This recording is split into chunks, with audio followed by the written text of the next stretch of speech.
दानि ट्रेन्सपर्ट डिपार्टमेन्टनि सारा जोंनो मा फोरमायदों खोनासंनानै लाखानै लोगोफोर।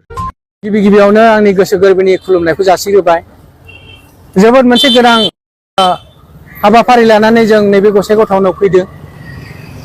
बहुदा मिथिबाय मानोना आजिखालिथ' अनलाइननि जुग, इउटिउबावनो होन ससियेल मिडियायावनो होन बा माबायावनो होन इलेक्ट्रनिक मिडियायावनो होन बेखौ सरकारनिफ्रायबो फोसावबाय थानाय जादों। थेवबो क'क्राझार जिल्लानि खना खनला जेरावबो जाहाथे नैबे गोनां मेसेजखौ जाहाथे मोनो, बेनि थाखायनो जोङो नैबे हाबाफारिखौ लादों। हाबाफारिया जाहैबाय जे सरकारा गोदानै मोनसे बिथांखि लादों। बिथांखिया मा? जे नैबे साखा खबनै गारि ओमफ्राय साखा खबथाम गारि, motor cycle, E rickshaw, tempo बेफोरबायदि गारिनि एगेन्सै खुनु धरननि माने कागज पाति पुलिसानो होन ट्रेन्सपर्ट डिपार्टमेन्टआनो होन चेकिं खालामनाय नंला। मटर साइकेल सालायबा खिन्थु हेलमेटआ गानथारनांगोन। बेहायल' फाइन दं, बाखि जेबो फाइन, जेरावबो फाइन गैया। दा बेखौ खालामनायनि थांखियानो जाहैबाय, बाय बिराद गिदिर मोनसे थांखि हाबनानै दं। थांखिया मा? जे सिगां जेनाव मा साननाय दंमोन जे कागज खाथि गैयाब्ला एसे गारि सालायलांबानो पुलिसा हमनो हागौ, गारि सालायलांबा ट्रेन्सपर्ट डिपार्टमेन्टनि अफिसारफ्रा हमनो हागौ, बेबायदि मोनसे साननाय फैयोमोन, नङा होमबा?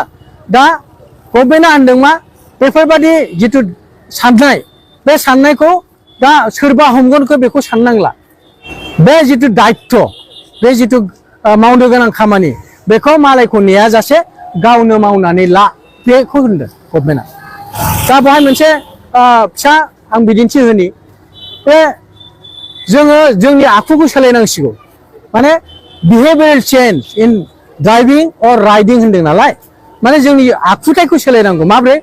जे हमनानै ला बबेबा जायगायाव नो पार्किं जन होननानै जुदि साइन बर्ड दङब्ला बहाय जों गारि लाखियोब्ला दस्रा लामा बाहायग्राफ्रा उसुबिदायाव गोलैगोन, समाजनि अन्य मानसिफ्रा उसुबिदायाव गोलैगोन। बे खोथाखौ गारि सालायग्राया गावनो गोसोखांथों, गावनो गोसोआव हमदांथों, मोनदांथों, बेखौ सरकारा लुबैदों।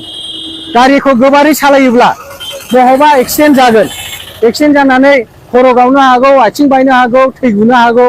बे खोथाखौ सालायगिरिया गावनो बुजिथों होनदों, गावनो गोसोआव हमदांथों होनदों। सोरबाया हमनो हागौ, बेखौ नेनायनि सिगांनो गावनो बुजिथों होनदों। मानोना जों बयबो मिथिखागौ जों गोरोंखा, गावनि रोंगौथिखौ खामानियाव बाहायनो सुबिदा होदों सरकारा। दा बेहाय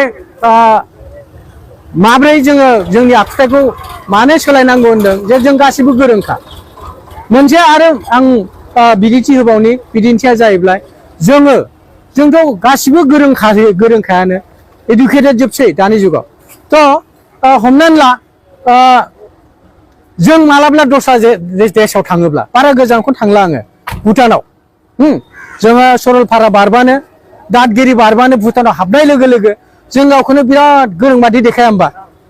नियम कानुन बिराद मानिहैनोसै जों, गारिखौ एकदम पार्किंआवसो दोनलाबाया, बे दै बथलफोरखौ जों गारलाबाया, बहाबा डास्टबिन दं नामा जों नागिरो, प्लास्टिकखौ गारलाबाया, बहाबा डास्टबिन दं नामा जों बेखौ नागिरो, खुदैखौ गारलाबाया जोङो। जोंखौ भुटाननि मानसिफ्रा मिनिगोन नामा बेखौ जोङो गियो, नङा होमबा? खिन्थु बे एखे मानसियानो जेब्ला भुटाननिफ्राय आसामाव हाबफैबाय, बड'लेण्डआव हाबफैबाय, नों नुगोन बे एखे मानसियानो मा खालामगोन? दै बथलखौ ज्राव गारबाय, खुदैखौ गारलाबायबाय, प्लास्टिकखौ गारलाबायबाय, बेबादि जाया होमबा? दा गभर्नमेन्टआ होनदों मा, बेखौ जिथु डिसिप्लिन, बेखौ जों बयबो जोंनि जायगायावबो बाहाय, जोंनि रोंगौथिखौ जों देखायनि गभर्नमेन्टनो, जे जोंबो सिभिलाइज, माने जोंबो जोंनि रोंगौथिखौ जे जों मोजां खामानियाव बाहायबाय। बिनि दारै जे जोङो नैबे हान्था मेला खालामनाय समावहाय, जाथायत खालामनाय समावहाय जोङो जों नियमफोरखौ रोंगौथि गोनांखा हिसाबै जोङो नियम मथे सालायनानै जाब्रबथायखौबो जों खमायनो हाबाय।